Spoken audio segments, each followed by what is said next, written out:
Hello everybody, this is Mya here, and as you can see from the title, I'm going to talk about what Yu-Gi-Oh means to me.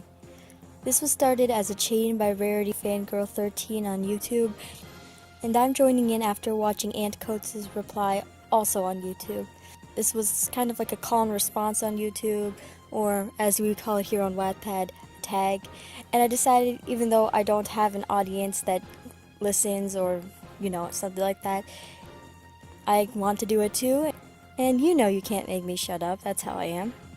So I thought about this question for a long time, and I realized that my personal story with Yu-Gi-Oh is not as long or even anywhere near as dramatic as some other people's might have been, but Yu-Gi-Oh is also something that I like to think I see a little differently than the analytics out there. Maybe because I'm a writer. No, I do not write fan fiction because I feel like that's going to get brought up if anybody watches this. Before I answer the main question, what does Yu-Gi-Oh mean to me, I think I have to answer this other question because I think that the two questions have the same answer. So the first thing that popped into my head when I saw this question was not actually the answer to the question, but a counter question, if that makes any sense. What does Yu-Gi-Oh mean to me? Well, what does a story mean to a writer? For a writer, a story isn't just a means of escaping a world that should be impossible to escape. It's also a safe way to project yourself in a way that's not putting yourself out there, that's not putting your actual face out there, that's not like blogging about your life. It's a way to admit your flaws, not just your flaws, but also society's and the world's flaws. But it's an indirect way of doing so. You don't come head first and say, this is wrong, I'm ugly. You say, my character has self-esteem issues, and society is wrong. And in a story, you can fix those things, and it's a lot easier to fix those things, because suddenly in a story, you're not a failing student with too much homework, about to be fired from your third job, battling depression as you eat too many Cheetos passed out on your bed. No, suddenly in a story, you're beautiful, you're powerful, you make all the right decisions, and even when you don't, people love you for your mistakes either way. You'll always fight the right battles, and even if people don't love you, everyone reading knows that you have a reason why you did what you did. And in the end, whatever happens is probably forgivable. And that's the difference between upfront blogging and then writing stories. Because a story, you can separate yourself while also being completely immersed in it. Every writer out there has a character that they project themselves onto personally. One that they can say, if I were a book character, this is the one that I would be, and here are the reasons why. Sometimes it's more than one character, or maybe even the entire cast of a certain story is a representation of yourself in one way or another. What do stories mean to writers besides many hours grueling in front of a computer screen, crying because you can't make the words go, realizing that your own tears of frustration are more dramatic than every shitty sentence you've ever penned to your name? Sure, it's another world, but that's not everything it is it? A story to a writer is a place where we can be ourselves, or more importantly, we can be the we that us want to be deep inside. I don't think that sentence made any sense, but we're gonna keep it. We can spray the walls of blood, laughing maniacally into the night. We can ride dragons, rock capes, look good in leather, and have straighter teeth than we would ever have beyond the pages. Suddenly you're amazing, and your flaws are celebrated, and whenever things look bleakest, you know that you can always change the ending, that things might be different after a couple more pages. Anyway, you're probably wondering what my philosophy on stories has to do with Yu-Gi-Oh! Well, like any good story, the true essence of what I'm trying to say is hard to put into words. Very few fandoms get to me in a way that is permanent, and when a fandom is permanent, I can feel it deep inside, taking root of me like darkness did to so many characters, but in a more good way. I'm not trying to kill anyone, or, card game someone to death, or turn anyone into cards. Anyway, I can jump from fandom to fandom just like any other person. I can watch an anime, I can enjoy it, but, never look at it again. But there are some fandoms that had me lay down my conscience and say to myself, I will fight with them, I will believe in the heart of the cards, and save the universe one face down at a time. And with books, there's a couple of these fandoms. I have The Inheritance Cycle by Christopher Paolini. And then there's Percy Jackson, that's been a biggest part of my life for a really long time. Now it's been years, it's like 8 years, and that one hasn't left. And when it comes to music, something that's never left me and something that has never changed, and it's been years and years, Two Steps from Hell. Their music has always stayed with me. It's always been a big part of my life. But no TV show, no anime has ever made me feel the same way that Percy Jackson Inheritance Cycle Two Steps from Hell did until I rediscovered Yu-Gi-Oh! Yu-Gi-Oh! Feels like a projection of myself because anyone can be a duelist. We have the villains, the main characters, the side characters, and on the flip side of that, you don't have to be a duelist. You could be a main character and not duel at all. The fandom won't like you very much, but you can still do it. Anyway, the world and the story of Yu-Gi-Oh! Is something I could always project onto with my words and with my soul. And I know this probably sounds really corny, but that's my main connection to Yu-Gi-Oh! To be completely honest, when I was younger, Yu-Gi-Oh! Actually kind of terrified me. My earliest memories of Yu-Gi-Oh! Include the Season 4 opening of Duel Monsters. I remember seeing the Seal of Orichalcos guys. I remember their duel discs specifically. I also remember seeing Yami and how evil he seemed, and geez, first impressions, right? And, oh my god, something about Summon Skull got to me. I hated it.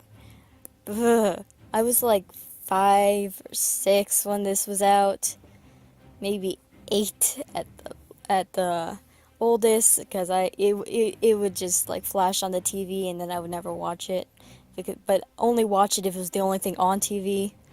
If there was something else to watch, then I would change the channel instantly because it honestly was probably one of the scariest shows. I scared so easily when I was younger, it's not even funny. Anyway, let's fast forward to maybe 8th grade or 9th grade me. I'm almost positive it was 8th grade because I remember in 9th grade, me and my best friend were arguing Yu-Gi-Oh! Versus Pokemon.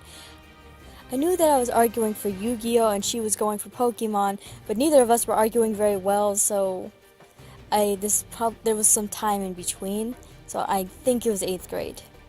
I became obsessed with Yu-Gi-Oh! During this time for about a solid 3 months, and that was a good 3 months. And then it's lingered with me for a little bit after, but I didn't have access to the show. Anyway, I have this whole video explaining what happened back when I first started watching Yu-Gi-Oh! Majorly for the first time, so I won't go into too much detail.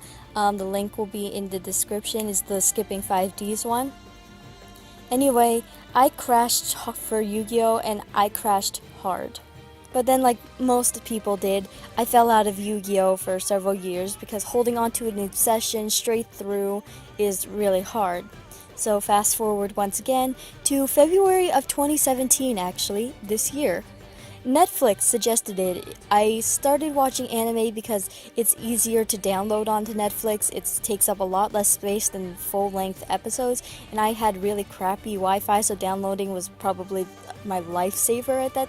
Anyway, I started watching anime. I watched Attack on Titan, and then Yu-Gi-Oh! Appears on the list that says, hey, because you watched Attack on Titan, you should watch Yu-Gi-Oh!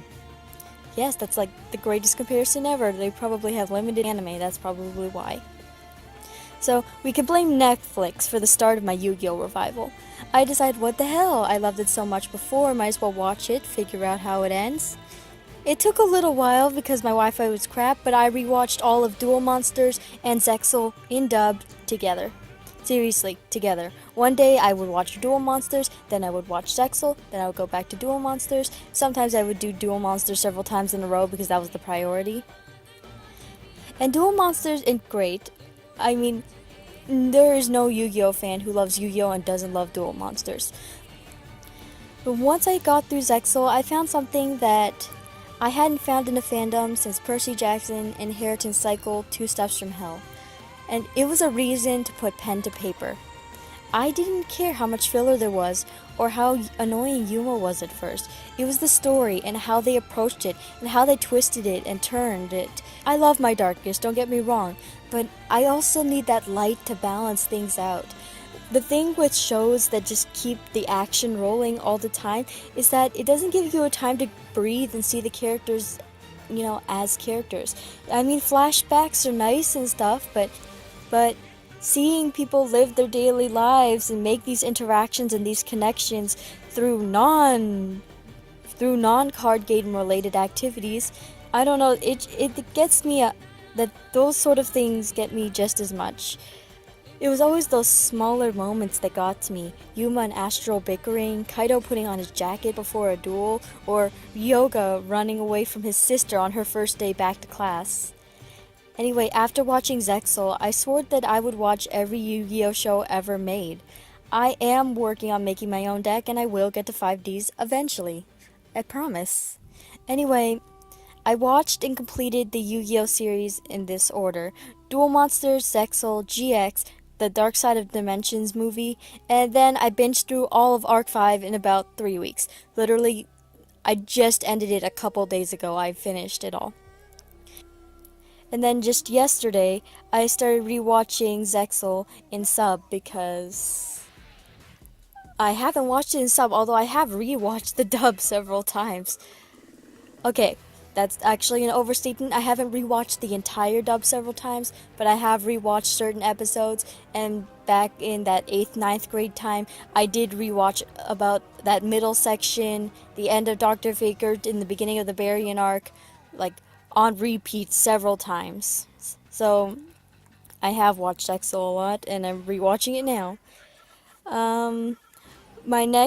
The next one I'm planning on watching is Vrains, and then 5Ds. See, the thing I love about Yu-Gi-Oh! Is it's always different, yet at the same time, it is always the same. I know I can come home from work, and people will be playing card games to save the world just like they always do.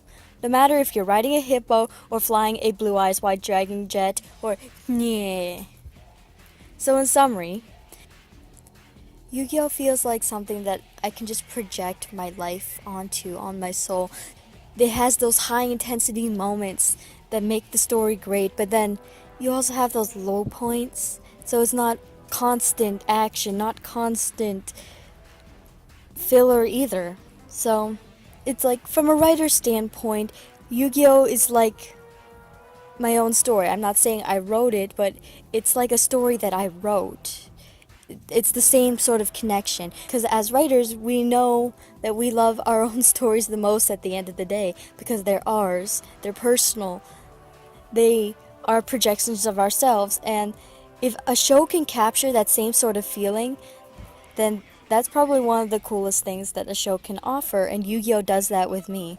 Yu-Gi-Oh! Is somewhere that I will always belong, even if the story changes, or even if the medium changes. Yu-Gi-Oh! Will always be mine, and that is what Yu-Gi-Oh! Is to me in the long run. Also, I like watching people play card games. I'm a nerd. Anyway, tell me what Yu-Gi-Oh! Means to you in the comments, or make your own video responding to the prompt and I will watch it. Yuma versus Judai. I swear I will make that one really soon. I have work. That got in the way. Anyway, see you next time. Mya out.